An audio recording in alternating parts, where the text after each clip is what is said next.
a series on leadership, systems management, and developing your employees. Hey restaurant owners, managers, and operators, today we're going to dig a little deeper into how to manage a restaurant. We're going to dig into systems, processes, and procedures. Right now, coming up, you musing everybody with everyone. Dr. Abdul Ghani Fawad, author, speaker, financial and administrative expert, founder of the Masters Academy Group and author of the courses and books.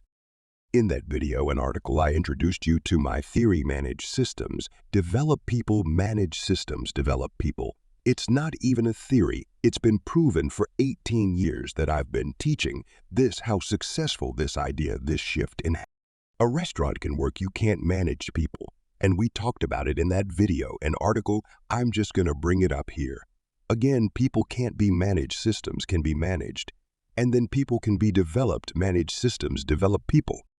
In the next video and article, we're going to talk about developing people. But today, we're going to talk about systems. So quickly, I want to address the definition of a system. It's important to note that anything can be turned into a system. Anything can be documented, systematized, and created a process that others can follow.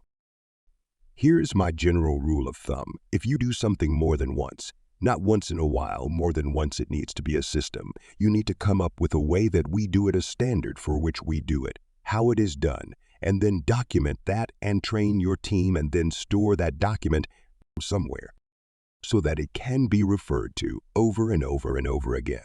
Whether that be a checklist or a prep sheet or a recipe or an order guide or a maintenance log or just a set of procedures of how you do something like change the filter in an air conditioning unit, change the fan belt, right in instruction manual, is a system for how you do something. So nearly anything can be turned into a system. But today, I want to address what I call my core for every restaurant. In the world, no matter what type of service you offer, needs to have these 4 systems in their restaurant. The first is a checklist. Checklists are designed to help your team remember what they need on their station for a successful service. We check the items for quantity and quality, anything and everything required for a successful shift. We check for quantity and quality. So a checklist is simply a list of items that people need on their station, whether it be a server, a cashier, a cook. It doesn't matter if you need a whisk on your station for a successful service. Then the whisk needs to be on the opening checklist. If you need to turn off the lights and set the alarm before you walk out the door, then that needs to be on someone's closing checklist. Again, we're not going to get into great detail on exactly what each of these are, but you need checklists for every station in your restaurant. The second is a prep list. In the front of the house, we call this side work. In the back of the house, we call them prep lists. They're pretty much the same thing. The way that you determine what goes on a prep list based on the checklist. If something on a checklist takes more than 30 seconds to make, it needs to be on the checklist because they need it for the service. But it also needs to be on someone's prep list. I use cheese as an example. Let's say you buy grated Parmesan cheese and it comes in a bag. And if you need it on your station, all you do is go to the wok and get the bag, dump it in your little container. Well, then it doesn't need to go on a prep list. There's nothing to prep. If I'm setting up my station and I'm low on Parmesan cheese, I just go to the walk-in and get more. But if you grate your own Parmesan cheese, that takes more than 30 seconds. So somebody needs to prep it. Somebody needs to cut the rind off the Parmesan, run it through the grater, and put it in a container in the fridge.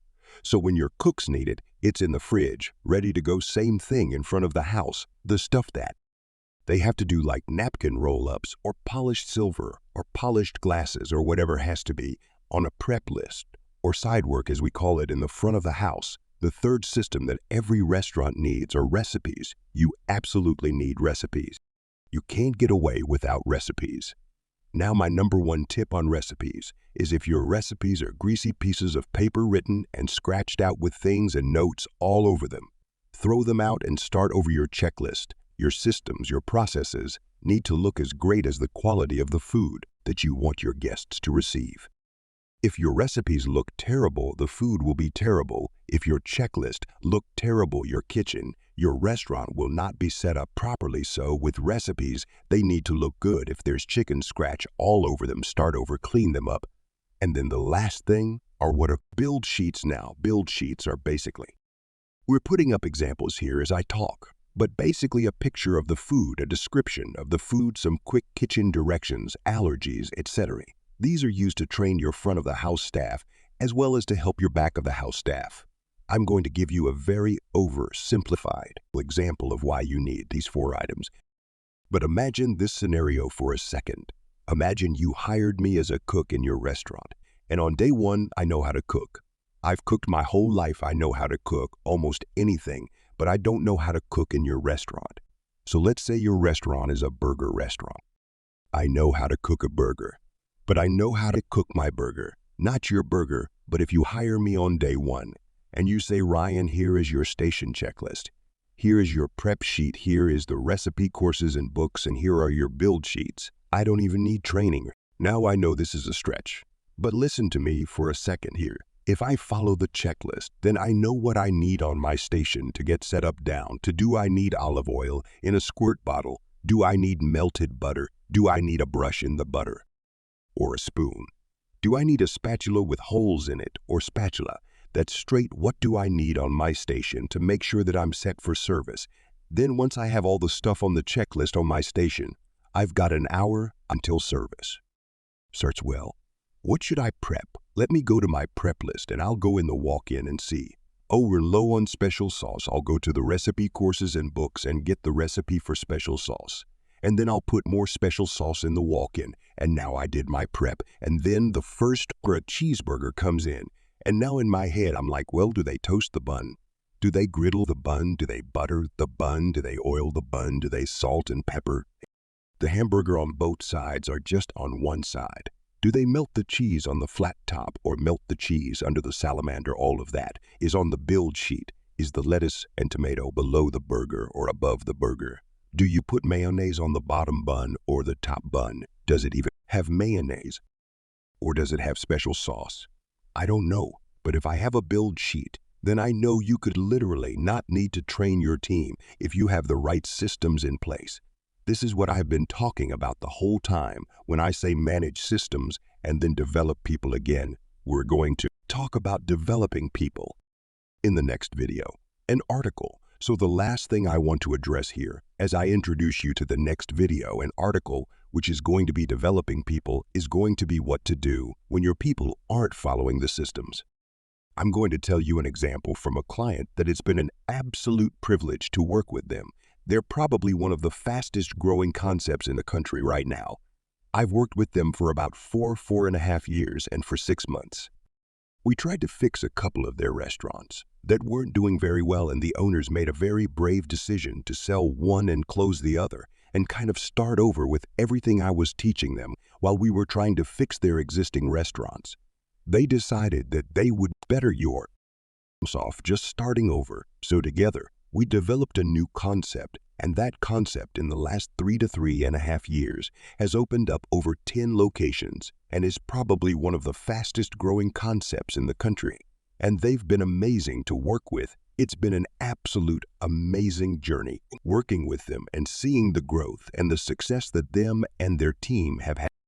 But I want to tell you a story. Early on, when we created this new concept and got them open, the owner would come in the morning and check in on one particular person. And this person was the opening server. And one of the items on their checklist was to sweep the floor in the entryway of the restaurant and the entryway outside the restaurant. And when the owner came in, he noticed multiple days that it wasn't swept properly.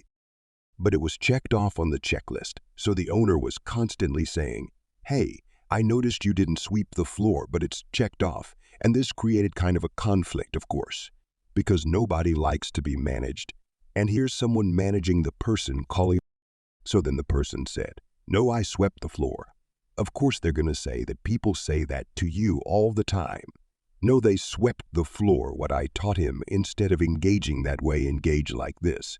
Because it doesn't matter who's right or wrong, all is the floor is swept properly. So we talked about this on the phone. And then the next day when he noticed the floor wasn't swept properly, instead of saying you didn't sweep the floor, This owner said to the team member, "Hey buddy, whatever." His name was, "I noticed this morning the floor has not swept to our standard." Well, now that team member can't argue that they can't say, "Well, I swept it," which is, I think, exactly what he said. "Well, I swept it." He says, "Okay, it's great.